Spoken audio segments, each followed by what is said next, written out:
The year is 1979. You walk into an arcade and see games like this, or this, or this. Just your average Saturday afternoon. But one young employee of the Namco video game company, who goes by the name of Toru Iwatana, noticed one problem. They were all just attractive men using a violent gameplay. If nobody did something, the arcades would forever be seen as a seedy environment, whatever that means. So, for Toru's next assignment, he decided to make a cheerful game with no violence and mostly appeal to women, hoping to bring families to the arcades and making the place more lighthearted. And that game was Pac-Man. Nowadays, everyone knows Pac-Man. He's the very first character to ever appear in a video game. I doubt there'd be any human being or even me kind who doesn't know Pac-Man. And since he just had his 40th anniversary, I decided, you know what, let's take a look at all of the Pac-Man arcade games, starting with the original. However, there are a few things to note here. I'm looking at the old school games, so no Battle Royale, Chump Mania, or World's Largest Pac-Man. And no Pac-Man VR. I wasn't able to find any ROMs for that one. Deal with it.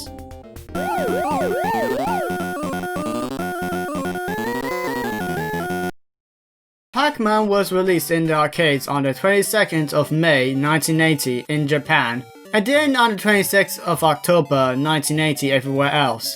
The goal of the game is fairly simple. All you have to do is eat all of the dots in a maze to move on till you lose all of your lives and attempt to reach the highest score. Oh, and eating fruits get you more points. It is an arcade game after all. However, this won't be easy for a yellow dot muncher. There are 4 ghosts scattered around the maze, each with their own pattern. Blinky, the red one, will be on your tail and chase after you. Pinky, the pink one, will try to get in front of you. Inky, the cyan one, will chase after Pac-Man if Blinky's in front of him or try to get in front of him if he's behind him. And Clyde, the orange one, will chase after Pac-Man until he's close, at which point he moves away? These patterns are key to an expert's success. This coming from an expert myself. But running away isn't your only means of defense. There's a larger dot or power pellet in each corner of the maze. Eating one will turn all of the ghosts blue and they will run away. At this point you have a short amount of time to eat the ghosts, which will run back to the center of the maze once eaten. Ignore the eyes, that's normal.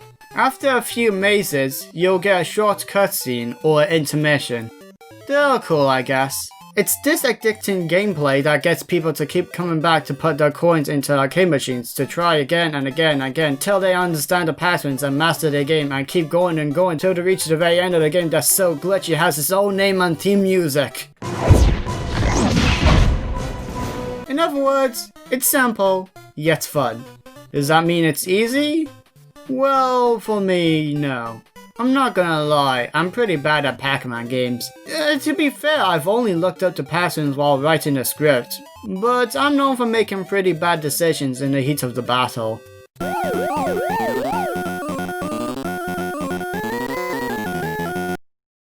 Ms. Pac-Man was one of the first Pac-Man games not developed by Namco. Instead, it was General Computer Corporation. And yes, that's their actual name. They were about to get sued by Atari due to them making an enhanced version of Missile Command called Super Missile Attack. But then they decided to hire them to develop games for Atari. If you can't beat them, join them. Around that time, the GCC was in the middle of development for their enhanced Pac-Man clone, Crazy Otto. Whoa! They then decided to sell the game to Midway, the North American publishers of the first game, who was impatiently waiting for Namco to deliver their sequel. Thus, they renamed Crazy Otto to Miss Pac-Man and released it on the 3rd of February 1982 in North America and then the 26th of August 1994 in Japan. You'd think that Namco would file a lawsuit against the GCC or Midway, but they actually approve of this, even going as far as to help out with the character design. These things happen. Anyway, the game is mostly similar to the original game. This is a sentence that you'll probably hear throughout this video. You eat dots, get chased by ghosts, eat the larger dots to eat the ghosts, Pac-Man overall. There are a few differences. The most obvious is the improved sounds and graphics, but the mazes are also different, making this personally much easier for me. And notice that I said mazes. This is because after a few rounds, the maze will have a different layout, which is nice. Oh, and the fruits are now bouncy. Cool. Other than that, it's Pac-Man with makeup and a bow. When you list out the differences, there's not much, but when you play it, it feels like a true sequel, and apparently many of us agree, claiming this game to be one of the greatest video games of all time. The original game was designed to get more women and families into arcade, so what better way to do that than a sequel where you play as a Pac woman.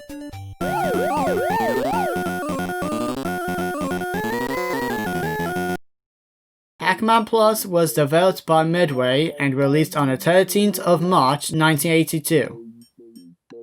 That's it. This game just happened. The maze has a different color. The scared ghosts now have a Pikmin leaf on their heads. Instead of fruits, there's Coca-Colas. Eating them makes them scared and invisible. That's pretty much it. Oh yeah, there's also Miss PacMan Plus. The maze is different.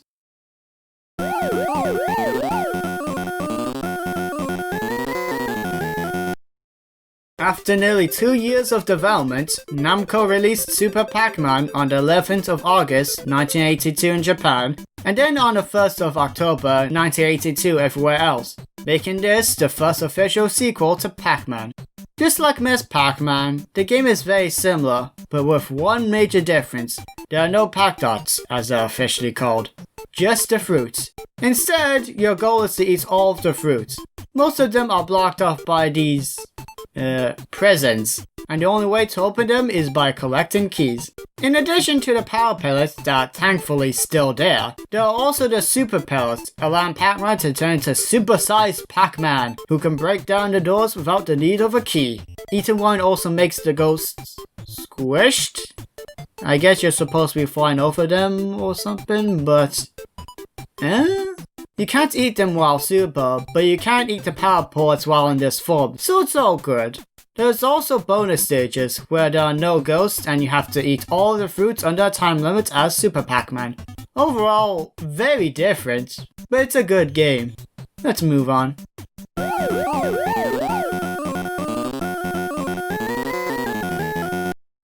Baby Pac-Man was developed by Midway rather than Namco yet again, and was released on the 11th of October 1982 worldwide. Namco was happy with this, however, but regardless, here it is. Unlike the other games, this is a hybrid between a pinball machine and a video game, or a video pinball if you will. This means that emulating this is almost impossible, as the only thing that you can really emulate is the video portion. There is a fully working Baby Pac-Man PC emulator, complete with a pinball portion, but I haven't figured out how to install on my laptop, so this is all I can do. The video part is essentially Pac-Man with an Atari 2600 look, only now all of the ghosts chase after you head on, and there are no power pellets, making this an extremely hard game. I have never been able to complete a single maze in this game. What you would do is when you go down the tunnels at the bottom, you would play the pinball part of the game where you'd gain extra points and be able to spawn things on the video part like fruits and power pellets. I can't really judge the game as I have no way of properly playing this, but damn do we need an official port.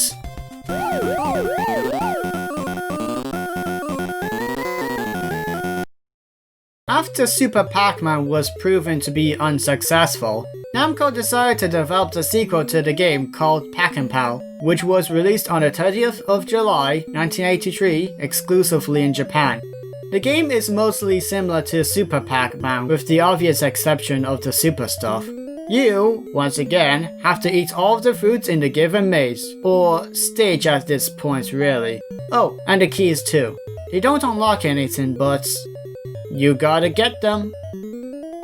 Gotta catch them all, Pac-Man. Yum, yum, yum, yum, yum. This time, you've got to touch the cards to unlock these gates. Okay. Instead of the power pellets, there are now power-ups that let you do stuff like stun a ghost in your path. But the main gimmick this time is that you've got a power called Miru. She takes the fruits once they're free and brings them back to the ghost cage where they'll never be seen again. What kind of friend are you? There's also an orange box in the center of the stage. It does nothing. It's just... there. While Super Pac-Man was not as good as Namco was hoping it would be, Pac-Man was a complete commercial fail and it fell into obscurity for several years. When you take the Super Pac-Man game out of the picture, it doesn't feel like a sequel and, really, the whole game's a bunch of whats.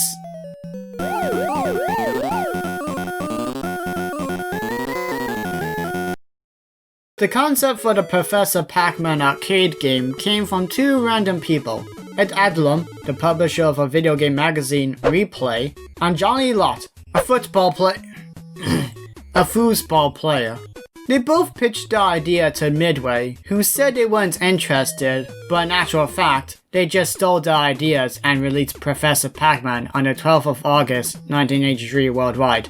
Johnny did find out about this a few months later and threatened legal action, but then Midway agreed to a royalty contract in the end.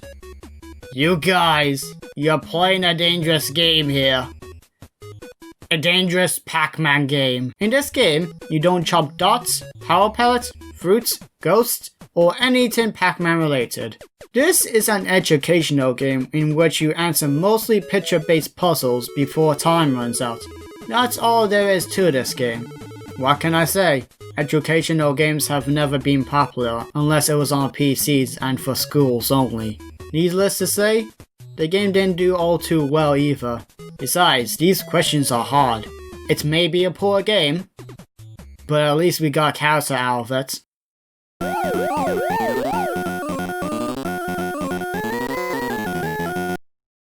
Junior Pac-Man was, once again, developed by Midway without Namco's permission.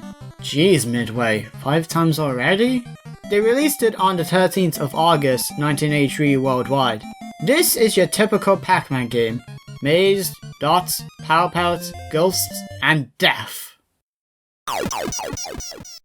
The only difference is this time, besides the new member of the Pac family, is that you collect toys instead of fruits as bonus points, and the stage scrolls, which I like. If they made an enhanced version today, they should include the full stage without scrolling. The intermissions are interesting. Before, they were just Pac-Man doing his thing, with the exception of Miss Pac-Man where she and Pac-Man meets and stuff. But now, we've got a love story between Junior and a ghost named Yum Yum, the daughter of Blinky. Apparently. It's still a better love story than Twilight. Your basic Pac-Man game, but I like it, and at the time, it's been a while since we've got one like this. Moving on.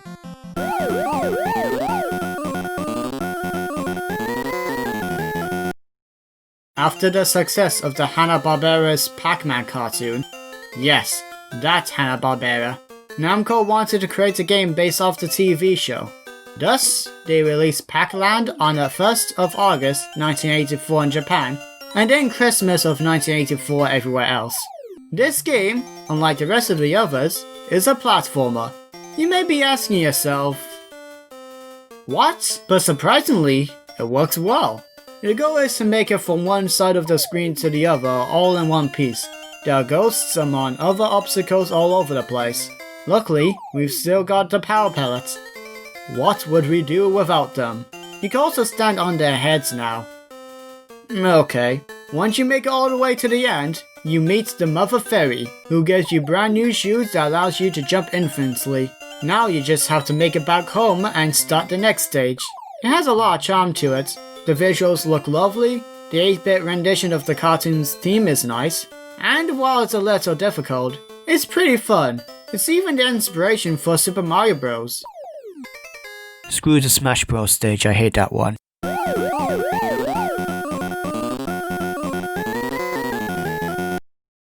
Namco was intending to go out with one last Pac-Man game for the arcades, and they went out with a bang. They developed PAC Mania, and it was released on the 30th of November 1987 in Japan, and then the 10th of December 1987 everywhere else. This time published by Atari. Midway probably had one too many chances. This game, like some of the others, is a very basic Pac-Man game, only this time it's in You can also now jump over the ghosts to avoid them, which makes for some pretty fun strategizing. Also, ghosts. They're everywhere. It's crazy. And while the 16 jump looks good, the music is on a whole other level.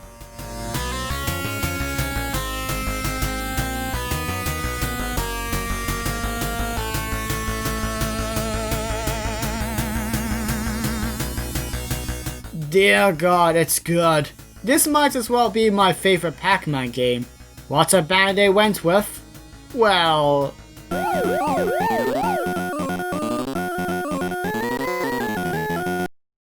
On the 10th of March 1996 in Japan, and then the 15th of November 1996 everywhere else, the second volume of the Namco Classic Collection was released, featuring Pac-Man, Rally X, New Rally X, and Dig Dug, each getting an arrangement mode. There's no stopping this, dude. The arrangement mode of Pac-Man has quite a few changes. For one, the graphics and sounds have been updated. Each and every maze is different. There are these dash panels now. There's a 2-player co-op mode, and even a final boss at the end of the game. There's also a new ghost called Kinky. I want the naming department fired. Whenever he feels like it, he'll take over a ghost and gain additional power. Jeez, bye bye pocket money. It's fair to say that this game is a little bit more than a simple improvement. And that's all we have time for. There are plenty more Pac-Man games out there exclusive to consoles, like the Pac-Man World Series and Pac-Man Championship Edition. But I just wanted to show you all of the arcade games that helped Pac-Man in his rise to being one of the greatest things that's ever happened. All starting from a way to make arcades seem more family friendly. Oh, and apparently he was born from a missing slice of pizza. I had to mention this somewhere in the video.